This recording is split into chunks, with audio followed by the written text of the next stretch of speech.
She's like, okay, I'll tell you. I've done it. And I was like, you've done what? And she's like, I've been that girl in the recording studio. The deal was if she let them run a T-Rain on her and get her name out there to where all the guys knew who she was.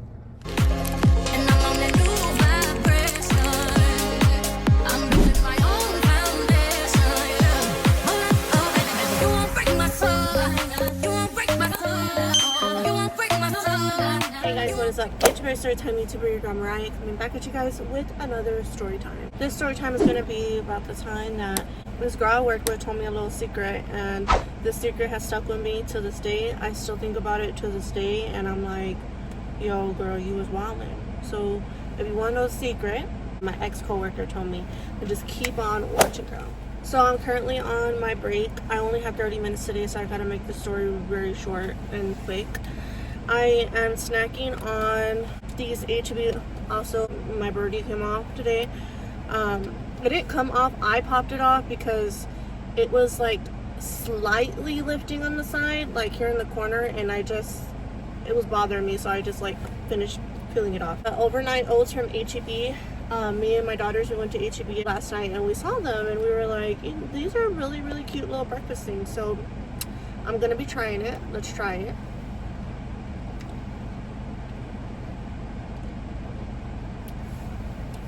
Not bad.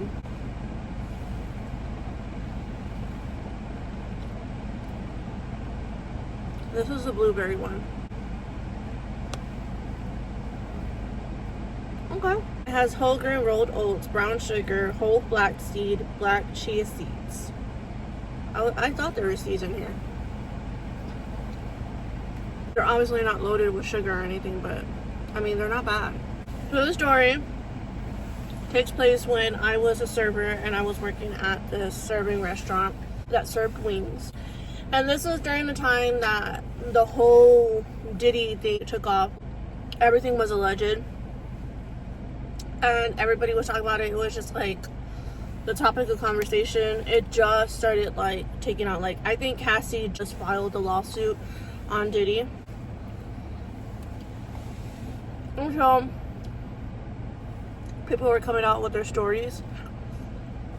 And I don't remember, like, don't quote me on it. The girl that spoke about being in the booth or the recording studio with, she was at some party or something. And like Diddy and Kanye were there or something, and it was her and her friend, and she got like de-rugged. Like ripped my shirt off, and I'm like almost fully exposed at this point, and they're both coming at me, and I'm like, you guys, like, seriously, this isn't funny anymore. And I look to my left where his executive is. Like, we know him pretty well. Like, we've been around him a lot. He's literally 3 feet away from me. Like, if I reached and he reached too, like, we could touch. Like, he's that close. And I look, and I'm like, hey. Like, I give that look where I'm just like, come on, like, step in. Like, this isn't cool. Like, you're a grown man. Like, you're like 50 years old. I know you have a family. Like, you know this isn't right. Like, do something.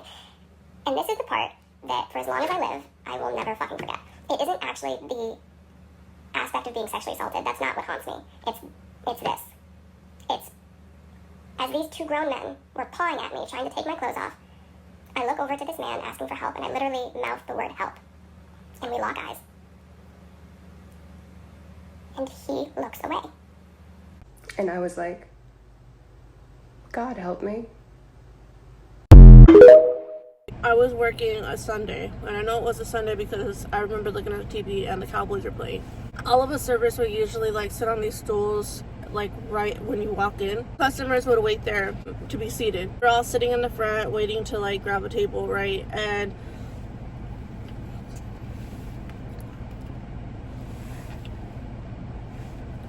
I was new there, so I didn't really know a lot of the girls and I didn't have any friends. But in walks this girl. We're gonna name her Jamie.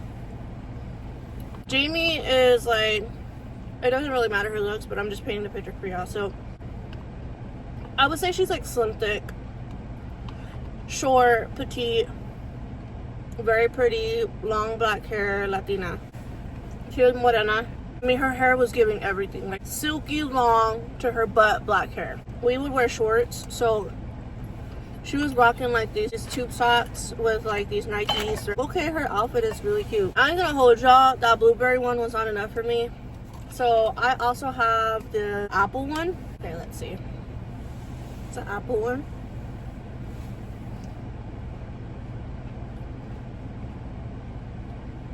Okay, I like this one better. Apparently she had been there for a minute. I had just got hired, and I was usually working Fridays or Saturdays, but this was my first Sunday that I worked. I had never seen her, and I was like, oh well, maybe she only works Sundays, or she works the rest of the day. She's off Fridays and Saturdays.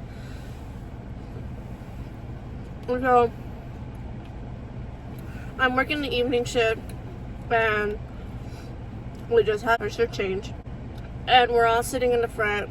She just so happens to be sitting next to me. So we started talking, like small talk, or you know, like was it busy? Was it always busy? Like we start creating conversation.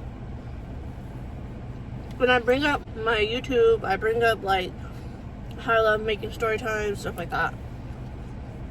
So one thing led to another. Jamie started telling me about her boyfriend, her baby daddy. Rest in peace, but he passed away. And so she left for her kids and having to raise them, and it's been really, really hard on her. And so, to change the subject, I'm like, did you hear about like Cassie suing Diddy? And then I bring up the whole Diddy thing. And she's like,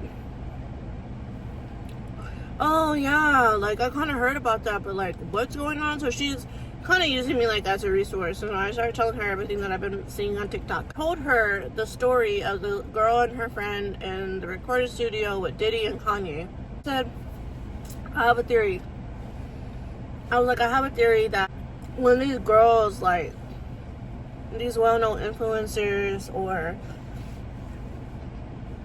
these girls, these artists that get famous out of nowhere, like it could be guys too, but like I feel like their initiation, or like their way of getting famous or getting their name out there, is by doing like little deals, like I don't know, like sleeping around with people, or like if a producer's like, oh well, let us run a T-rain on you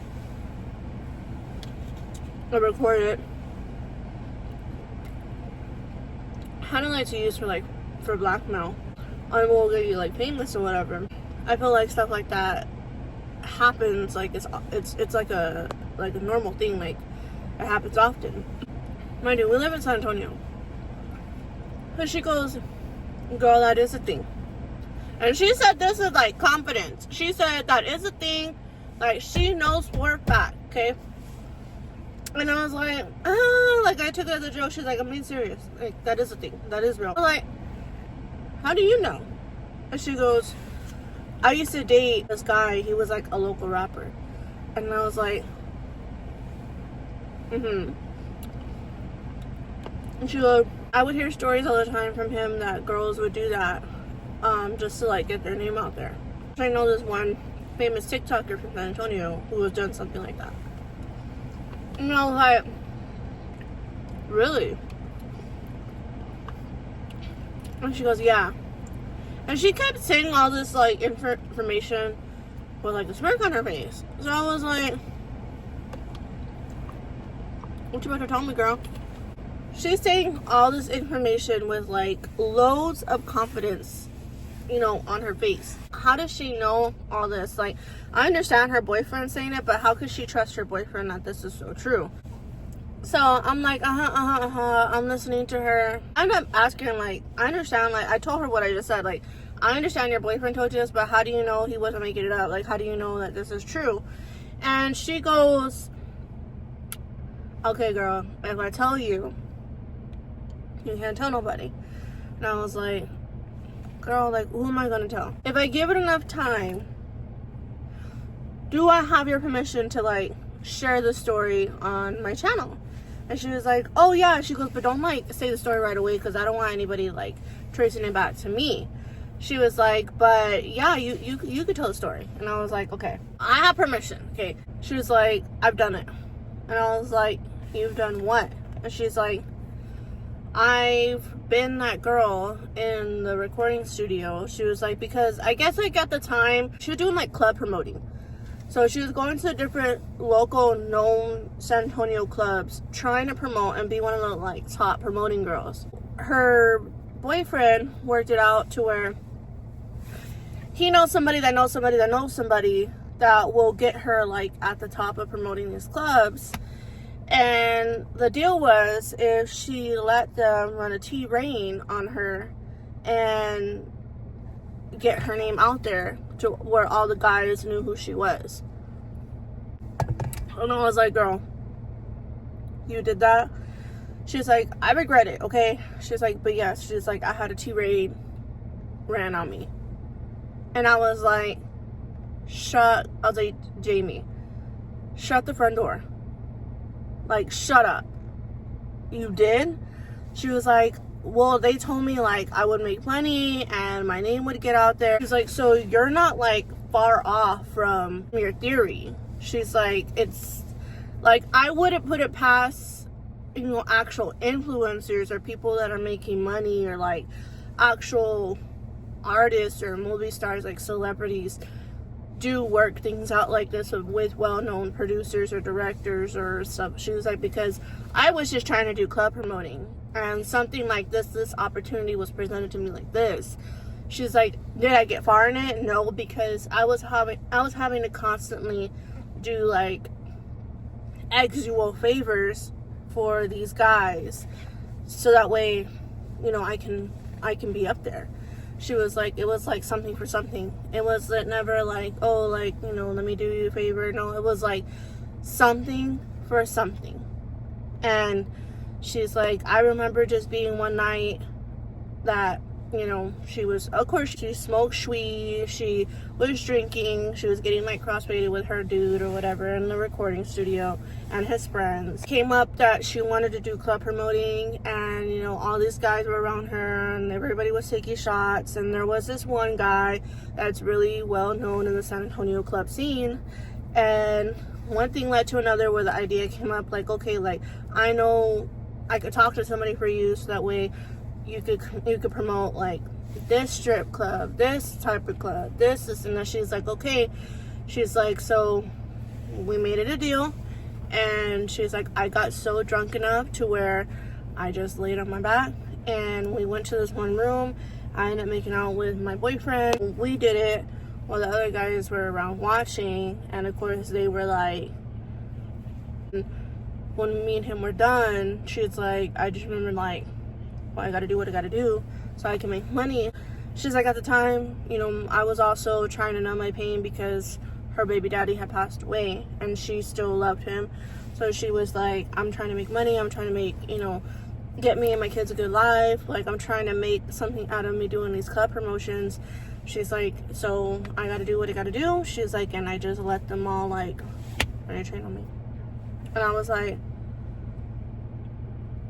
you didn't just make that story up. Like, you're not joking. She's like, no. I was like, did you like it? She was like, honestly, I was drunk and high. She's like, she's like, yeah. She's like, at the time, like, I was numb enough to like enjoy it. She's like, I probably wouldn't have enjoyed it if I was sober. She's like, but I gave him permission. Like, I did like it.